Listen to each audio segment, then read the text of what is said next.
ये कहानी है राघव और जाह्नवी की।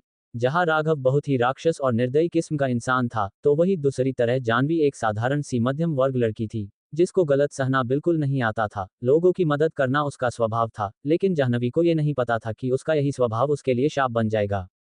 दहशत है राघव का दूसरा नाम। क्या कभी जाह्नवी बना पाएगी राघव को इंसान? दिल्ली शहर, रात का वक्त। कुछ आदमी एक लड़की और एक लड़की को लेकर एक लड़के के पास जा रहे होते हैं। लड़का जिप्सी की बोनट पे बैठकर सिगरेट पी रहा होता है। जब दोनों लड़के और लड़की को आदमी ले आए तो आदमियों में से एक बोला, भाई करना क्या है इनका? वो लड़का सिगरेट पीते हुए बोला, क्या करना है बे? राघव सिंह रघुवंशी से बदतमीजी किया है इस लड़के ने, तो राघव से बदतमीजी करने का क्या अंजाम होता है बता दो। और हाँ, आज कोई भी मसीहा आए तो साथ में उसका भी कल्याण कर देना। लेकिन हम भी देखना चाहेंगे कि इस लड़की की हिम्मत इसकी कहाँ तक साथ देती है। राघव बोला, इस मासूका को अपने आशिक के सामने ही तार तार कर दो, देखते हैं कि अपनी मासूका को बचाने के लिए ये क्या कर सकता है। वो लड़का बोला, प्लीज मेरी पायल को कुछ मत करो, तुम जो बोलोगे मैं वो करूंगा। राघव बोला, ठीक है, जो भी तेरे पास मेरे डैड के खिलाफ सबूत है दे दे और ले जा अपनी जूलियट को। वो लड़का बोला, लेकिन अगर ऐसा किया मैंने तो कई मासूमों को फांसी हो जाएगी। राघव बोला, अबे लोगों को छोड़, अपनी इस पायल को देख, वरना मेरे आदमी भूखे भेड़िए है कच्चा चबा जाएंगे तेरी पायल को। और तभी एक आदमी लड़की की तरफ बढ़ने लगा। लड़की बोली, सूरज कुछ करो। फिर सूरज उदास होकर बोला, ओके मैं रेडी हूँ। इतना बोलकर सूरज अपने पॉकेट से कुछ तस्वीरें और एक चिप निकालकर राघव की तरफ बढ़ा देता है। राघव वो तस्वीरें और चिप निकालकर अपने लाइटर से जला देता है। सूरज बोला, अब तो मुझे और मेरी पायल को छोड़ दो। राघव बोला, अगर तुझे छोड़ दिया तो कल कोई और ये हिम्मत करेगा, तो अब जा तू ऊपर वाले के पास। और अपने आदमियों से बोला, जो करना है करो, लेकिन इसके बाद जिंदा जला देना इन्हें, जिससे सबको पता चले कि राघव की दहशत का। इतना कहकर राघव जिप्सी में बैठकर अपने आदमियों से कहता है, अब इनका काम तमाम कर दो। और वो चला जाता है। सभी आदमी लड़की को बड़ी ही बुरी नजर से देख रहे थे। कोई कुछ कर पाता इसके पहले ही सूरज पायल का हाथ पकड़कर वहां से भागने लग जाता है। दोनों भाग रहे होते हैं कि तभी उनके सामने एक शख्स ब्लैक जीन्स, ब्लैक शर्ट पे ब्लैक ब्लेजर पहनकर खड़ा होता है। अपना चेहरा काले कपड़े से बांधे रहता है। पायल और सूरज उसे देखकर खुश हो जाते हैं। सूरज बोला, अच्छा हुआ आप आ गए, हमें आपकी जरूरत है, प्लीज हमें बचा लीजिए। और तभी वहां राघव के आदमी आ गए। आदमियों से एक बोला, इन्हें हमारे हवाले कर दो, नहीं तो अपनी जान से हाथ धो दोगे।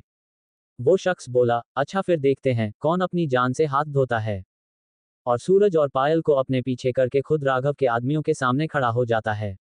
सारे आदमी बोले, भाई ने कहा था कि अगर कोई मसीहा आए तो उसका भी कल्याण कर देना, देखो आ गया अपना कल्याण करवाने। फिर सब आदमी एक साथ ब्लैक ब्लेजर वाले आदमी पे अटैक करते हैं। लेकिन वो आदमी तो किसी सुपरमैन से कम नहीं था। एक एक को पकड़कर पिट रहा था और तभी एक ने पीछे से विस्की की बोतल से वार किया। लेकिन वो आदमी उसे पकड़कर उसी के बोतल से उसे मारने लगा। थोड़े समय में सबके सब अधमरे जमीन पे पड़े थे। और वो ब्लैक ब्लेजर वाला आदमी सबको वैसे ही छोड़कर पायल और सूरज के पास आया। वो बोला, अगर आप दोनों ने खुद हिम्मत दिखाई होती तो मुझे आने की जरूरत ही नहीं पड़ती। खैर अब ये लोग खुद उठने के लायक नहीं है, तो आप दोनों का कुछ बिगाड़ नहीं पाएंगे, अब जाए यहाँ से। सूरज और पायल बोले, धन्यवाद आपने हमारी मदद की, लेकिन आप जाएंगे कैसे? वो आदमी बोला, आप सब जाएं मैं चला जाऊंगा। सूरज और पायल अपनी बाइक की तरफ बढ़ गए। सूरज ने बाइक पे बैठकर बाइक स्टार्ट की, तभी पायल बोली, सूरज वो देखो। जब दोनों ने सामने देखा तो शॉक्ड हो गए। सामने वो शख्स बाइक पे बैठ रहा था कि अचानक तेज हवा चलने लगी और उसके चेहरे पे से काला कपड़ा हट गया। लेकिन सूरज और पायल को उसकी पीठ ही दिखी, क्योंकि वो सूरज और पायल के आगे ही अपनी बाइक ले जा रहा था। पायल बोली, मतलब जो इतने दिन से सबकी मदद कर रहे थे वो कोई लड़का नहीं? सूरज भी हैरान नजरों से शख्स को जाते हुए देखकर बोला, वो एक लड़की है। सूरज और पायल जाते हुए शख्स के लंबे बालों को हवा में उड़ते देख रहे थे। दोनों बहुत ज्यादा ही शॉक्ड हो चुके थे कि एक लड़की इतना सब अकेले कैसे कर सकती है। लेकिन वो लड़की ने कुछ ही देर में अपना चेहरा वापस से ढक लिया और हवा की तरह वहां से निकल गई। सुबह का वक्त, राघव का अड्डा। सुबह के 10:30 बज रहे थे। राघव नींद से जगा तो देखा कि उसके सारे आदमी बेहोश पड़े हैं। राघव का ये अड्डा शहर से दूर था, कहने को तो अड्डा था लेकिन 5 स्टार होटल से कम नहीं था। लेकिन मैं राघव हमेशा इसमें अंधेरा करके रखता था। राघव ने किसी आदमी को आवाज दिया तो वो आदमी आया। राघव आदमी को देखकर बोला, ओ शंकर क्या हुआ है? इन सबको कल लड़की को खाकर ऐसी नींद आई है कि अभी तक पूरी ही नहीं हुई। शंकर बोला, नहीं सर, ये लोग रोड पे पड़े थे, सबको उठाकर ले आए हैं हमारे कुछ आदमी। अल्पविराम। राघव ने गुस्से में कहा, तो उठाओ, कर क्या रहे हो? फिर राघव खुद से बोला, मतलब वो फिर आया था, पता तो लगाना ही होगा कि आखिर ये है कौन जो हर बार मेरे रास्ते में आ जाता है। शायद उसे राघव सिंह रघुवंशी के बारे में पता नहीं है। कोई नहीं, कुछ वक्त में पता चल जाएगा। राघव इंडिया का टॉप बिजनेसमैन था, लेकिन कल रात में राघव को रोड पे जाना पड़ा था, लेकिन उसके बाद भी राघव का प्लान फेल हो गया था। राघव बौखलाया हुआ था। राघव ने किसी को कॉल करके अपने केबिन में बुलाया। थोड़ी देर में एक आदमी राघव के केबिन में आया। राघव ने उसे देखकर कहा, Sameer, you are 5 second late. You know that? Sameer ने सर झुकाकर कहा, लेकिन सर आपका केबिन 27th फ्लोर पर है और मेरा 21st फ्लोर पर, तो थोड़ा सी देर हो गई। राघव फाइल देख रहा था, लेकिन जब उसने ये सुना तो तिरछी नजरों से समीर को देखा। ये देखकर समीर डर गया। वो बोला, सॉरी सर। राघव बोला, मुझे हाईवे से जितने भी रोड जाते हैं सबके CCTV फुटेज चाहिए। समीर बोला, ओके सर, बट आपकी मीटिंग है, उसके बाद आपने अपने सेक्रेटरी की जॉब के लिए इंटरव्यूअर्स को बुलाया है, सो आपको पहले। समीर ने इतना ही कहा था कि राघव ने फिर से समीर की तरफ देखा तो वो फिर चुप हो गया। राघव बोला, मुझे पता है कि क्या करना है। आने के बाद डिसाइड करूंगा कि क्या करना है मुझे। So you don't worry. इतना कहकर राघव मीटिंग के लिए निकल जाता है। राघव के जाने के बाद समीर खुद से बोला, पता नहीं कौन सी लड़की की किस्मत आज फूटेगी जो इनकी सेक्रेटरी बनने वाली है। दिल्ली शहर, राम मंदिर।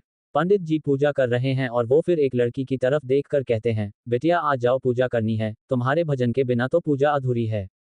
लड़की मंदिर की सीढ़ी पे रोली से स्वास्तिक बना रही थी। वो पंडित जी की तरफ पलटी। लड़की की बड़ी बड़ी आंखें, सुर्ख गुलाब की पंखुड़ियों से होठ, कमर तक लहराते बाल, और हाथों में रेड कलर की कांच की चूड़ियां, और लाल रंग की ही लंबी कुर्ती पहनी थी, जिसमें सामने बेली के पास से कट था, जिससे उसका दूध जैसा गोरा पेट और कमर झलक रहे थे। कानों में छोटे छोटे झुमके और गले में एक पतली सी चेन पहने वो बहुत खूबसूरत लग रही थी। उसे देखकर ऐसा लगता था कि शायद आसमान से कोई अप्सरा भी उतर के आ जाए तो उससे खूबसूरत नहीं होगी। उसे देखकर कोई भी दीवाना हो जाए, उसका एक बार देख ले तो उसकी खूबसूरती का कायल हो जाए। वो पंडित जी की तरफ देखकर मुस्कुराई और बोली, जी बाबा, मैं आ रही हूँ। इतना बोलकर वो मंदिर में आ गई।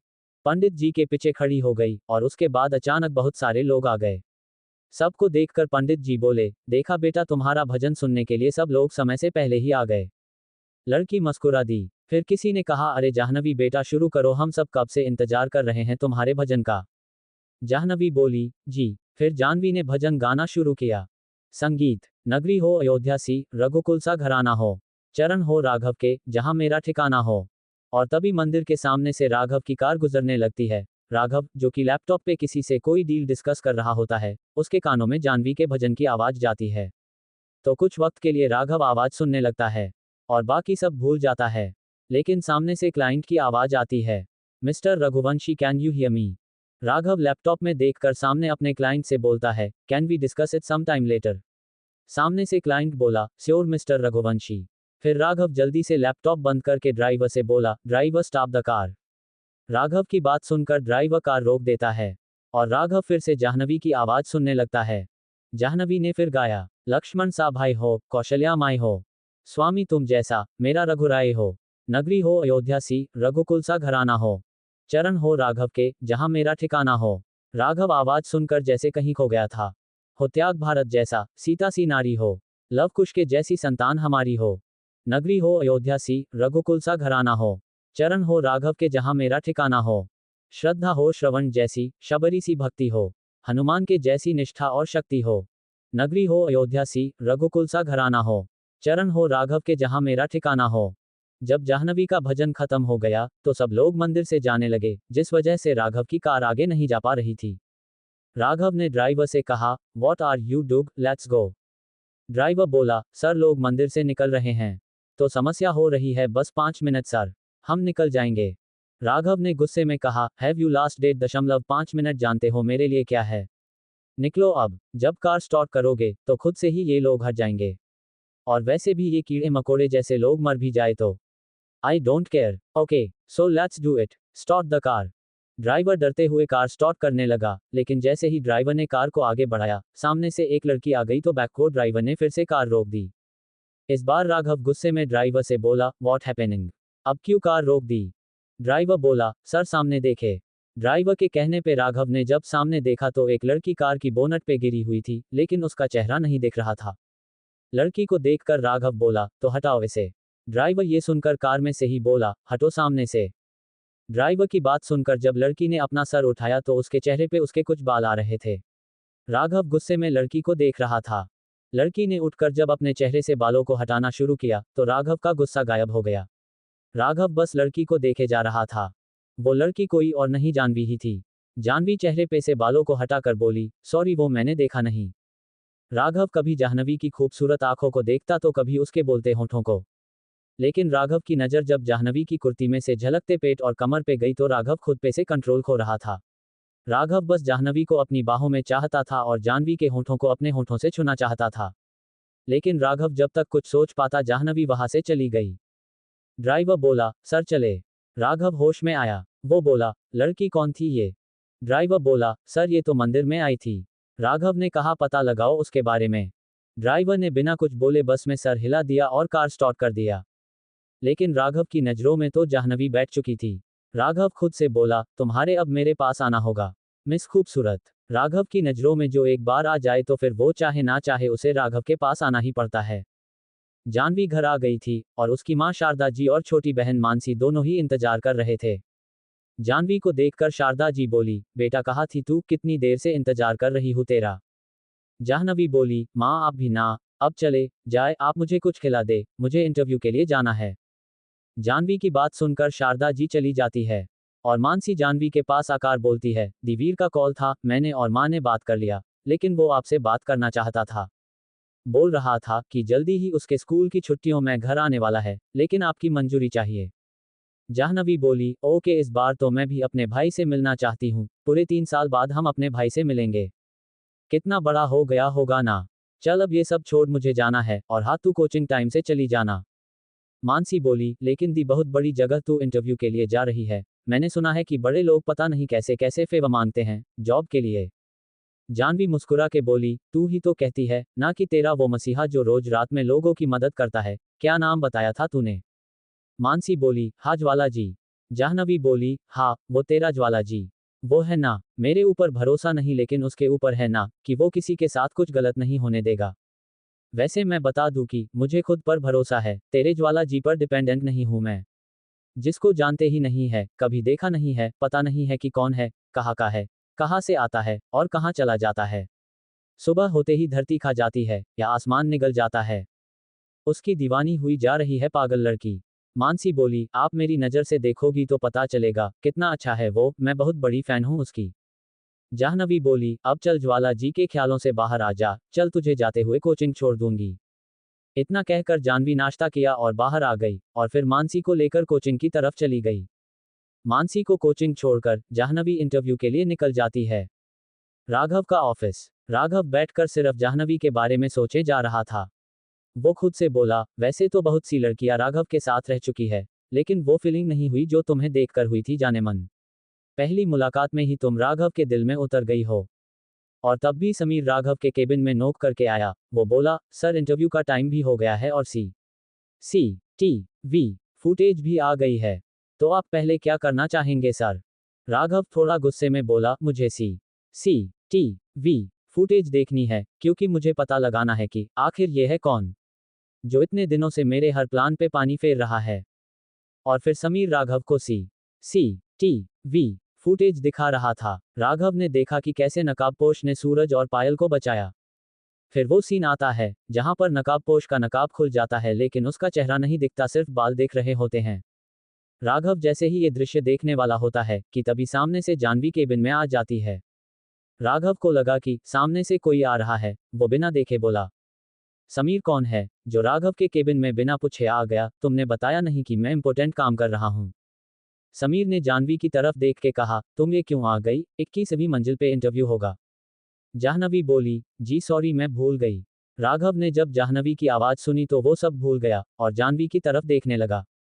सामने जाह्नवी को देखकर राघव फिर से आउट ऑफ कंट्रोल हो रहा था। वो बोला, समीर तुम जाओ, मैं देखता हूँ।